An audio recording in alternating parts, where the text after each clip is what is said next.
Little throw. Drake picked up the pressure. All alone is Zay Jones, and he will prance into the end zone for the touchdown and the victory in overtime for the Raiders. And this celebration. What a scene last night in Las Vegas. The Raiders upset the Baltimore Ravens, who had Raiders plus 4.5. This guy did. Monday Night Football, easy win. The Death Star, as they're calling it. I saw one guy write a column that they should have called it the Death Star because of something. But, dude, it's Star Wars. Stop it. It's Star Wars. This is Interesting to See, your daily sports podcast about news, narratives, takes, and gambling. I am Nick. Follow me. Don't follow me. Tell people about me. Don't tell me people about me. But thanks for hanging out. Big day today. Two things happened yesterday that were massive, one of which was the Monday Night Football game. To me, like I have a bunch of Lamar takes. I don't think Lamar is it. I really held out hope. To me, there's this weird trend, and we'll talk about that, about quarterbacks that have one really great year and then a couple of years of, wow, what's going on? And not in a bad way, but in a, like, are you good or are you not good? What's going on?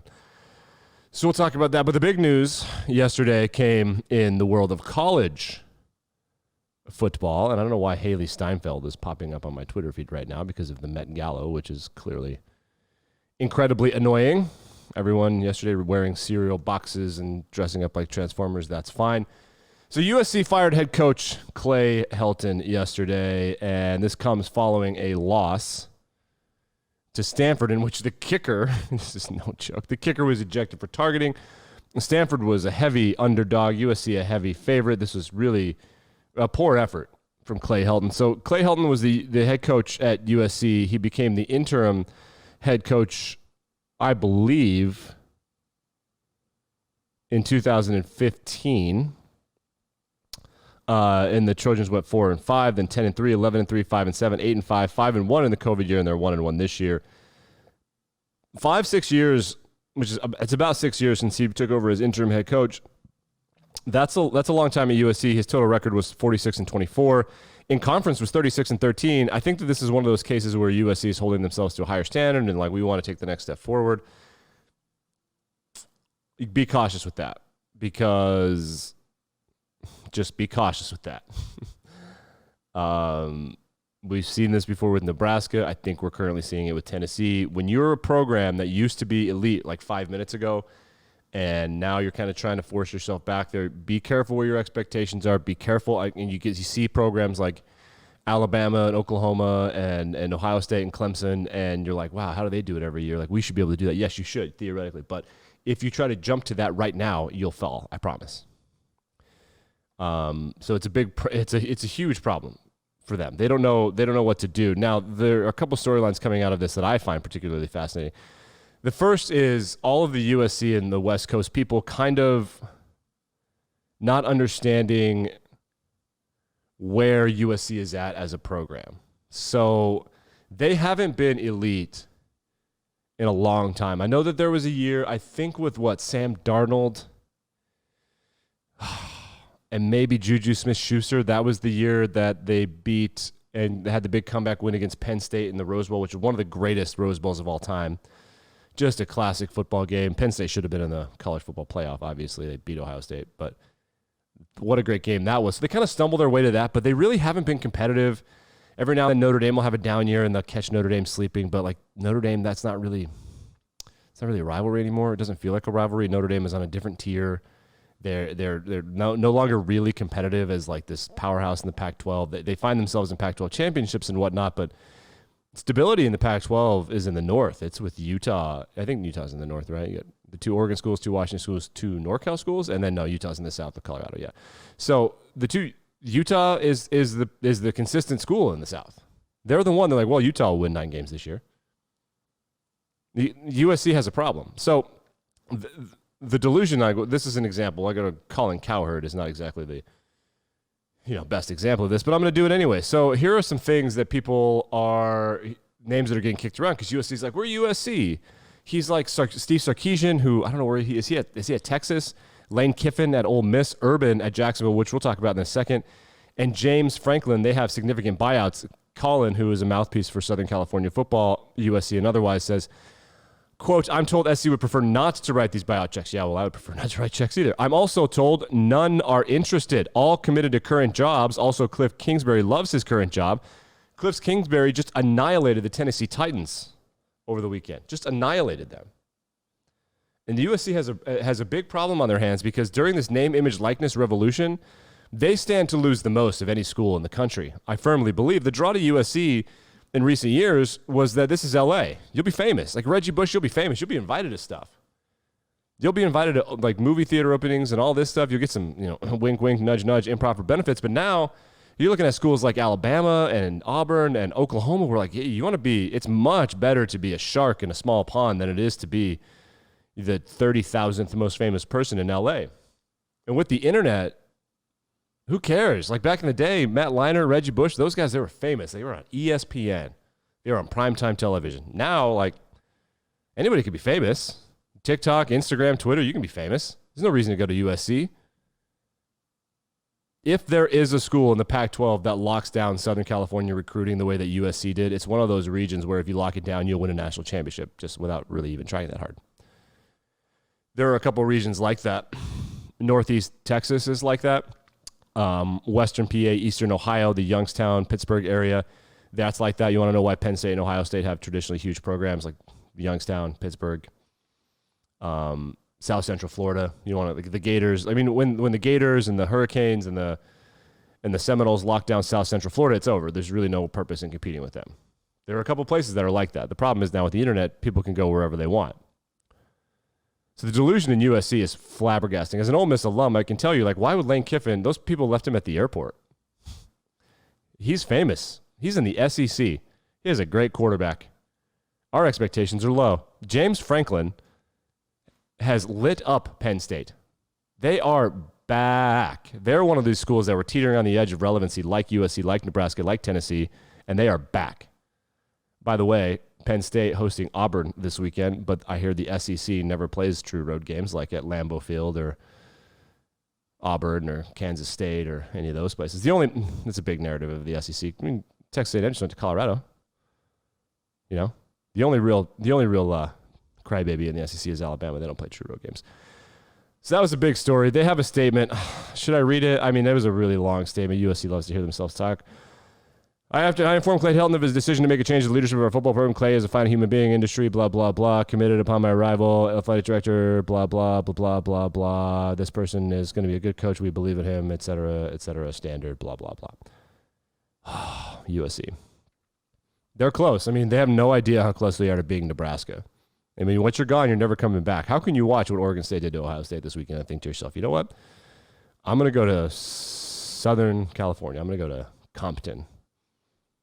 And I'm going to live my life this way. All right, couple storylines from the NFL. Yesterday, the Las Vegas Raiders, they knock off the Baltimore Ravens. This was easy pickings for me. I've been on this crowd thing the whole time. The crowd was absolutely electric. The game was stupid. The mistakes were preposterous. Marlon Humphrey had an interception.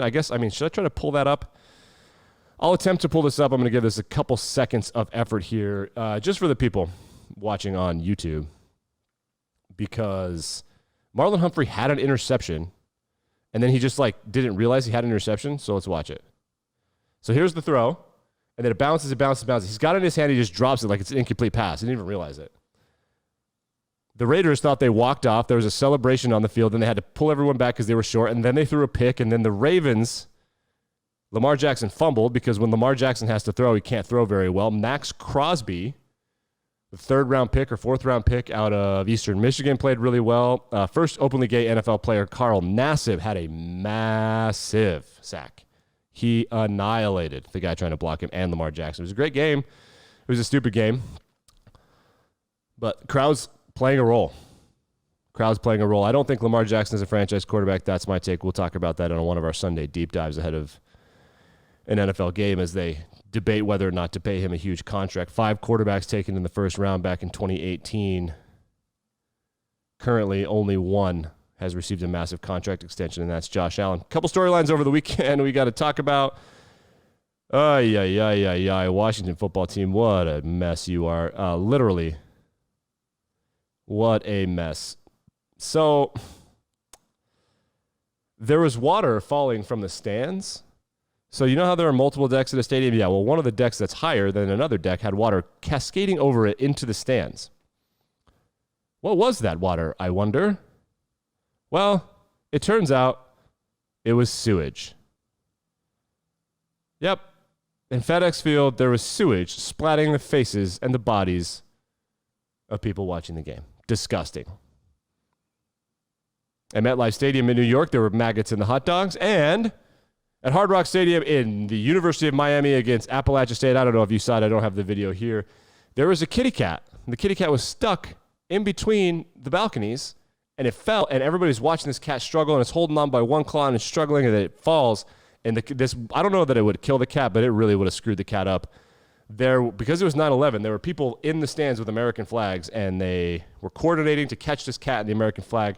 They caught the cat. The cat is fine. If you caught that cat's yours. You got to take that cat home with you. Like, that's a rule. Other interesting stuff, the Oregon Ducks left a tiny little rubber ducky in the Ohio State. Oh, boy, I like that. This Ohio State team is soft. Hilarious. Good job for Oregon. When did Oregon get tough? Like, they're not, like, they're tough now. Like, they're tough. They're usually fast and clever and athletic and stuff. They're tough now. I like that. Florida State had an offensive lineman by the name of... Where you at, buddy? I can't find your name. 10 seconds to find your name. Does anybody know how to write a blog anymore? Jesus. Anyway, this guy... Anyway, he proposed to his girlfriend after losing to Jacksonville State. On the field, like in the background, Jacksonville State is celebrating. Barstool Sports and a bunch of other people making fun of him on Twitter. And like, guys, kind of like it. What a cool moment. Here, let's pull it up. If you're watching on YouTube, there it is. Oh, no, did I freeze? Stop it. Oh, we're back. There it is. Cool. Look. See Florida State celebrating in the background. That guy's proposing to his girlfriend. That's an offensive lineman. I mean, offensive linemen, if nothing else, have their priorities together. You love to see it. All right, we're going to finish up with some thoughts on this Urban Meyer situation. So Jacksonville, I've been on this bet all year. I knew that Jacksonville would suck and that Houston, they have a bunch of professional football players. They're professional football players. They're not good, but they're not bad. Some of them are old. Some of them are young. They're not good, but they don't suck. They're going to win 4 or 5 games this year. The coaches are going to coach hard. They're going to run plays that work. Like, they're going to play basic football. It's honestly going to be kind of refreshing. They have one elite player. That's Laramie Tunsil. And if your only elite player is a left tackle, well, you don't have nothing. I knew that Houston would win, and I forgot to bet it. We'll have a betting review tomorrow as we prepare for Thursday Night Football, college and pro. But Urban Meyer's team looked underprepared. He looked like he was freaking out. He looked like he was having a panic attack. They don't like playing for him. And it wasn't successful against a team that, on paper, you are a little bit more talented than. Not a lot, but enough. Like, this should be a win. That defense is widely considered to be one of the most hilariously bad defenses in the NFL, and the offense is considered not to be a high-scoring offense, and they did both against you. Trevor Lawrence is incredibly talented. Urban Meyer is an absolute dumpster fire. The only coaches, and I mean this so purely, and I've been watching football for a long time just like everybody else, the only coaches that can transition from college to the pros are the coaches that couldn't recruit their way out of problems. Matt Rule at Baylor can't recruit his way into the college football playoff. He has to scheme his way. He has to develop his way. When you can go out and just get better players, you're not a great football coach. You're a great salesman. Nick Saban thought that he had a better quarterback than Drew Brees. He thought that. That's why he's not in the NFL anymore. He didn't want Drew Brees. Urban Meyer can't recruit his way out of this. He's treating the players like college players. It's not going to work. It works in college, like with Jim Harbaugh. When people got sick of Jim Harbaugh, it works because by the time they're sick of you, they're gone. They graduate. They're adults now. In the pros, they out-earn you. They're better at football. They're better at playing football than you are at coaching it for the most part because you probably tried to play football at one point and they were better than you. And they are adults. You don't call in high school, you call coach, coach. In college, you call coach, coach. In the pros, if you're a Pittsburgh Steeler, you call Mike Tomlin Mike. You are men who work together. That's the office. You don't call Mike Tomlin coach. He's not your boss. He's your coach. Urban doesn't understand that. But now USC is open, and everybody on Twitter jumping all over the place to say that Urban Meyer is just going to go to USC. I'll tell you what, Herb, I'd do it, man. I call time of death on this thing because, like, it's not going to get better. It isn't. Like, if It's one of those things. The sunk cost fallacy to me ruins people's coaching careers all the time. And I'm going to wrap up pretty quickly. I know that this has just been a really takey show, but the narratives you're going to see are that Urban USC buyout. Steven Spielberg went to USC. Will Ferrell went to USC. That's like a billion dollar endowment. Buy them out. Joe Judge in the New York Giants has a very similar Matt Patricia, Romeo Crennel crap. He's yelling at his players, rah, rah, rah, blah, blah, blah. They suck. Joe, you're not an NFL coach. Urban, you're not an NFL coach. One of those two guys wants to go coach at USC. You call them and say, do you want me? I'm out now. I will figure out the buyout. Go to your agent and say, I will bail on my buyout. This isn't working. It isn't working. But the sunk cost fallacy is going to cause these guys to delay and delay and delay and delay. And how stupid is that? But I'll be honest with you, I really don't care about USC football. In fact, I really enjoy watching them suck. Football, it's one of those things you hear, college football is better when Notre Dame is good. Yeah, college football is better when Notre Dame is good enough. College football is better when Miami is lit. College football is better when Penn State hits hard. College football is not better when USC is good. USC is better when USC is good. But college football doesn't care about USC anymore. Who the hell is Clay Helton? You know, who the hell is Clay Helton? Went 3-2 on my first bets of the weekend. I'm going to start trying to take this a little bit more seriously. I'm in a spreadsheet for gambling. Big week one, bad beat from my end. Arizona, Tennessee. We'll review gambling and discuss all of that in fantasy and much more coming up this week. MLB, I'm going to start to care a little bit more as we round playoffs. There's a dead witching hour zone in August for Major League Baseball because like football's starting and I'm distracted. But as October rolls around, we'll start talking about the Dodgers, start talking about the New York teams, start talking about Philly, start talking about the Chicago White Sox and Lance Lynn. Got a lot of fun sports to discuss as in the NBA, all of that drama. NHL's got a bunch of drama going on right now too with the Buffalo Sabres. It's going to be a huge fall, folks. Tell anyone to subscribe, like, rate, review, watch me on YouTube, do whatever you like. I'll be back and better than ever tomorrow morning.